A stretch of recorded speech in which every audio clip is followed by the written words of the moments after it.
And कैसे आप लोग उम्मीद करते होंगे आप लोग मस्त होंगे, स्वस्थ होंगे और तंदुरुस्त होंगे। तो डियर स्टूडेंट, इस वीडियो में मैं विद्युत धारा के पार्ट 2 को लेकर आ गया हूं। तो वीडियो पर नए हैं तो चैनल को सब्सक्राइब कर दीजिएगा और वीडियो के अंत तक बने। 22वां और प्रश्न कह रहा है कि बैटरी से किस प्रकार से धारा प्राप्त होता है। बैटरी जो है, बैटरी में कौन सा धारा होता है। तो देखिए, बैटरी में जो धारा होता है आपका डीसी धारा होता है। क्या होता है? डीसी धारा होता है। ऑप्शन और जो बी है बिल्कुल राइट हो जाएगा, डीसी धारा। बैटरी में डीसी धारा होता है।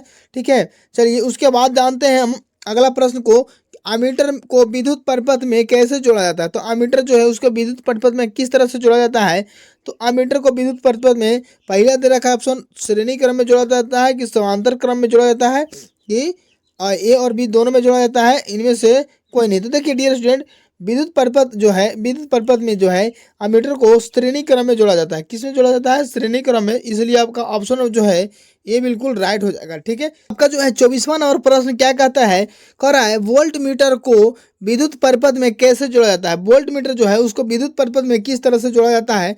तो डियर स्टूडेंट, वोल्ट मीटर को जो है विद्युत परिपथ में ऑप्शन देख लीजिए, श्रेणी क्रम में जोड़ा जाता है कि समांतर क्रम में, कि ए और बी दोनों में जोड़ा जाता है, कि इनमें से कोई नहीं। तो डियर स्टूडेंट, मैं बता दूं आपको कि वोल्ट मीटर जो है उसको विद्युत परिपथ में समांतर क्रम में जोड़ा जाता है। किन सब में? समांतर क्रम में जोड़ा जाता है। चलिए हम 25वां नंबर प्रश्न की ओर बढ़ेंगे। 25वां नंबर प्रश्न कहता है विभवांतर मापने वाली यंत्र को क्या कहा जाता है। विभवांतर मापने वाली यंत्र को क्या कहा जाता है।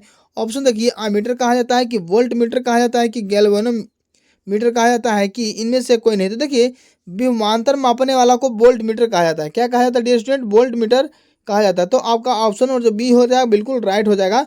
उम्मीद करते होंगे आप लोगों को अच्छे से तरह से कॉन्सेप्ट क्लियर हो गया होंगे। तो आपका जो है 26वां नंबर प्रश्न कह रहा है 1 वोल्ट बराबर होता है, 1 वोल्ट कहलाता है, यानी देखिए ऑप्शन तो डियर स्टूडेंट आपका जो है 26वां नंबर तो डियर स्टूडेंट आपका जो 26वां नंबर प्रश्न कहता है कि 1 वोल्ट बराबर होता है, यानी 1 वोल्ट जो है किसके बराबर होता है। ऑप्शन देख लीजिए, जूल बटा सेकेंड के होता है, कि जूल बटा कूलॉम को होता है, कि जूल बटा एम्पियर को होता है, कि इनमें से कोई नहीं। तो डियर स्टूडेंट, जो देखिए आपका जो होता है 1 वोल्ट कहलाता है वो जूल बटा कूलॉम कहलाता है। 1 बटा जूल बटा कूलॉम को 1 वोल्ट कहते हैं। ऑप्शन और जो बी है बिल्कुल राइट हो जाएगा। ऑप्शन और बी क्या हो जाएगा? सही हो जाएगा। चलिए 27वां नंबर प्रश्न हम लोग बढ़ेंगे। 27वां नंबर प्रश्न देखिए क्या कहता है, कह रहा है 1 किलोवाट घंटा का मात्रक होता है। किलोवाट घंटा का मात्रक होता है। ऑप्शन देखिए, धारा का मात्रक होता है, कि समय का होता है, कि विद्युत ऊर्जा का होता है, कि विद्युत शक्ति का मान होता है। देखिए, तो किलोवाट घंटा होता है विद्युत ऊर्जा का, विद्युत ऊर्जा का जो मान होता है किलोवाट घंटा। ऑप्शन और जो बी है सॉरी सी है वो बिल्कुल राइट हो जाएगा, किलोवाट घंटा। Option number C. ठीक है, चलिए अगला प्रश्न हम लोग बढ़ेंगे।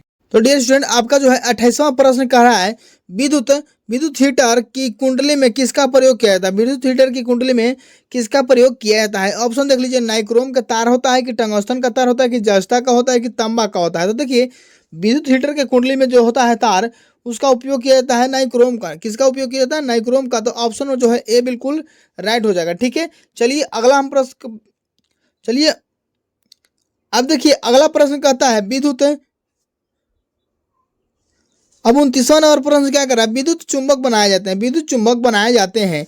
ऑप्शन देख लिए, इस्पात से बनाया जाता है, कि चांदी के बनाया जाता है, कि पीतल के बनाया जाता है, कि नर्म लोहे के बनाया जाता है।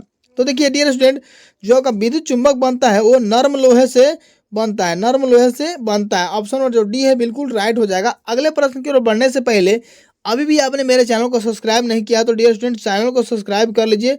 ठीक है, तो डियर स्टूडेंट आपका जो है अगला प्रश्न 30वां क्या कर रहा है विद्युत धारा उत्पन्न करने में युक्ति है। विद्युत धारा उत्पन्न करने की युक्ति है। विद्युत धारा किसको से उत्पन्न किया जा सकता है।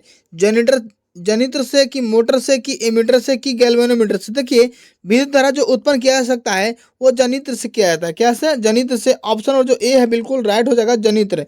क्या हो जाएगा? ऑप्शन नंबर ए बिल्कुल राइट हो जाएगा, जनित्र। चलिए हम अगला देखते हैं। प्रश्न कर रहा है कि 1 HP यानी अश्व शक्ति हॉर्स पावर बराबर होता है। 1 HP बराबर होता है 746 वाट होता है। क्या होता है? 746 वाट। यही आपका ऑप्शन और जो है ये बिल्कुल राइट हो जाएगा, 746 वाट। चलिए डियर स्टूडेंट अगला प्रश्न कर रहा है कि निम्न में कौन सा संबंध सत्य है। निम्न में कौन बराबर जो है संबंध सत्य है। भी बराबर आई आर होता है। भी बराबर आई आर होता है। ठीक है, तो भी बराबर आई आर तो यहाँ पर है नहीं। भी बराबर आई आर यहाँ पर भी नहीं है। यहाँ पर भी बराबर आई आर है।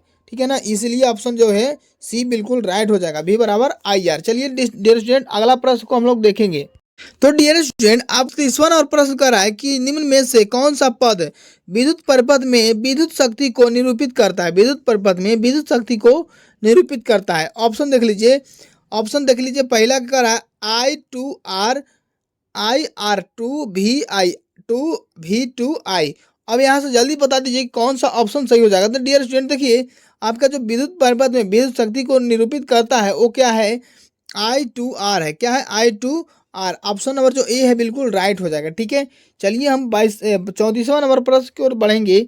34वां नंबर देखिए कह रहा है स्थिर विद्युत में आवेश, स्थिर विद्युत में आवेश विराम अवस्था में रहते हैं कि गति अवस्था में रहते हैं कि दोनों अवस्था में रहते हैं कि किसी अवस्था में भी नहीं रहते। देखिए कह रहा है स्थिर विद्युत का नाम लिया, स्थिर यानी कि रुका हुआ। तो जब विद्युत रुका हुआ रहेगा तो उसमें आवेश जो है भी रुका हुआ रहेगा, है ना, तो विराम हो जाएगा। यहाँ पर ऑप्शन नंबर ए है बिल्कुल राइट हो जाएगा, विराम अवस्था में रहेगा। ठीक है ना, क्या रहेगा, विराम अवस्था में रहते हैं, ऑप्शन नंबर ए। चलिए अगला प्रश्न कर रहा है धारा में आवेश रहते हैं, धारा में आवेश रहते हैं विराम अवस्था में रहते हैं कि गति अवस्था में रहते हैं कि किसी भी अवस्था में रह सकते हैं, इनमें से कोई नहीं। तो देखिए किसी भी अवस्था में रह सकता है क्योंकि वहां पर धारा प्रवाहित हो रहा है, तो वहां आवेश जो है रुका हुआ रहेगा। अगर बिजली का खपत होता रहेगा तो आवेश रुका हुआ रहेगा, चलते रहेगा यानी गतिमान रहेगा। अगर नहीं बिजली का खपत होगा तो यहाँ पर क्या रहेगा, धारा आपका रुका रहेगा। तो यानी किसी भी अवस्था में हो सकते हैं। ठीक है, चलिए अगला प्रश्न पढ़ने से पहले अभी भी चैनल सब्सक्राइब नहीं किए तो चैनल को सब्सक्राइब कर लीजिए। तो डियर स्टूडेंट आपका जो 36वां नंबर प्रश्न कर रहा है ये कहता है कि ऊर्जा का ए से मात्रक होता है, ऊर्जा का ए से मात्रक क्या होता है, कैलोरी होता है कि जूल होता है कि ताप होता है कि इनमें से कोई नहीं। देखिए तो ऊर्जा का जो ए से मात्रक होता है डियर स्टूडेंट वो क्या होता है, जूल होता है। क्या होता है, जूल होता है। ऊर्जा का ए से मात्रक क्या होता है, जूल होता है। चलिए अगला प्रश्न देखते हैं क्या रहा है। 1 किलोवाट घंटा व्यवहारिक मात्रक है, 1 किलोवाट घंटा व्यवहारिक मात्रक है। यूनिट का है कि वाट का है कि वाट घंटा का है कि जूल बटा घंटा का है। तो देखिए 1 किलोवाट घंटा व्यवहारिक मात्रक है यूनिट का, किसका है, यूनिट का। ठीक है ना, तो ऑप्शन नंबर जो ए है बिल्कुल राइट हो जाएगा। तो डियर स्टूडेंट आपका जो है 38वां नंबर प्रश्न कर रहा है कि 1 जूल का मान होता है, तो 1 जूल का मान होता है 4.18 कैलोरी होता है कि 0.24 कैलोरी होता है कि 0.42 कैलोरी होता है, इनमें से सभी सत्य हैं। तो देखिए जो जूल का 1 जूल का मान होता है ना वो क्या होता है आपका 0.24 कैलोरी होता है, 0.24 कैलोरी होता है 1 जूल का मान। चलिए अगला प्रश्न देखते हैं, कह रहा है शुष्क सेल में ऋण इलेक्ट्रोड किस धातु का होता है। शुष्क सेल में जो सूखा सेल होता है बैटरी उसमें ऋण इलेक्ट्रोड किस धातु का होता है, कार्बन का होता है कि तांबा का होता है कि जस्ता का होता है कि इनमें से कोई नहीं। तो देखिए शुष्क सेल में जो होता है वो जस्ता का होता है, किसका का होता है, जस्ता का बना हुआ होता है। ठीक है ना, चलिए अगला प्रश्न की ओर हम लोग बढ़ेंगे। तो डियर स्टूडेंट आपका जो है अगला प्रश्न कह रहा है, अगला प्रश्न कि शुष्क के सेल में धन इलेक्ट्रॉन किस धातु का होता है, धन इलेक्ट्रॉन। इसमें तो ऋण था, इसमें धन है, तो कॉपर का होता है कि जस्ता का होता है कि कार्बन का होता है कि लोहे का होता है। देखिए तो शुष्क स्केल में जो धन होता है वो किस चीज का होता है, धन जो होता है वो आपका कार्बन का रहता है, धन रहता है कार्बन का, और ऋण रहता है जस्ता का। ठीक है, चलिए अगला प्रश्न की ओर लोग बढ़ेंगे। तो डियर स्टूडेंट अब हम 41वां प्रश्न की ओर बढ़ गए हैं। तो 41वां प्रश्न क्या आता है, किसी कुंडली का प्रतिरोध, किसी कुंडली का प्रतिरोध ज्ञात करने के लिए सूत्र का प्रयोग किया जाता है। तो कौन सा सूत्र है, आर बराबर भी गुना आई होता है कि आर बराबर भी बटा आई होता है कि आर बराबर भी माइनस आई होता है कि आर बराबर 1/भी होता है। देखिए कुंडली का प्रतिरोध ज्ञात करने के लिए जो हम लोग सूत्र का उपयोग करते हैं वो आर बराबर भी बट्टा आई है, आर बराबर भी बटा आई है। चलिए अगला 42वां प्रश्न की ओर हम बढ़ेंगे। तो कह रहा है विद्युत बिजली के फ्यूज का तार बना होता है, टीन का बना होता है कि तांबा का, कि इनमें से कोई नहीं कि तांबा और टीन दोनों का। तो देखिए बिजली का जो तार होता है वो तांबा और टीन दोनों का बनता है, बिजली का तार होता है तांबा और टीन दोनों का बनता है जो कुंडली में लगता है। ठीक है ना, चलिए अगला 43वां प्रश्न क्या कहता है, कह रहा है कि एल ई भी बराबर होता है, एल ई भी बराबर होता है ही जो है यानी कि इलेक्ट्रॉन वोल्ट बराबर होता है, 1 इलेक्ट्रॉन वोल्ट बराबर होता है। ऑप्शन जो हो जाएगा आपका 1 इलेक्ट्रॉन किसके बराबर होता है, तो ऑप्शन जो हो जाएगा आप ए हो जाएगा बिल्कुल राइट कि 1.6 गुना 10 के पावर 19 जूल हो जाएगा। ठीक है ना, 10 के पावर 19 जूल हो जाएगा। और 1 MA बराबर कितना होता है, 1 MA बराबर कितना होता है, तो आपका जो है ऑप्शन नंबर तक है ए ए 10 से 3 ए होता है कि बी 10 से 2 ए होता है कि 10 से 1 ए होता है कि 10 से 11 ए होता है। देखिए एक ए में बराबर होता है, एक ए में बराबर होता है आपका ऑप्शन नंबर जो ए है बिल्कुल राइट हो जाएगा।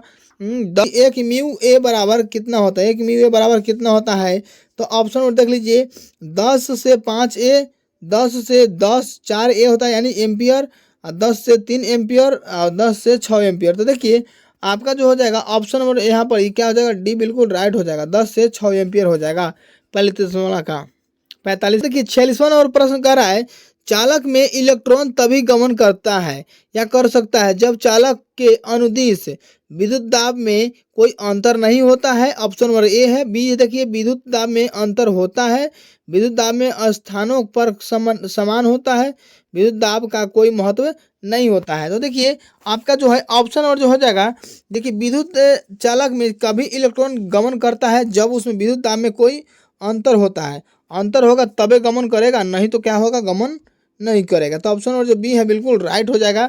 चलिए 47वां और प्रश्न कहता है आपका कि एक अगर क्यू आवेश विभवांतर भी से, क्यू आवेश विभवांतर भी से प्रवाहित हो तो किया गया कार्य बराबर होगा।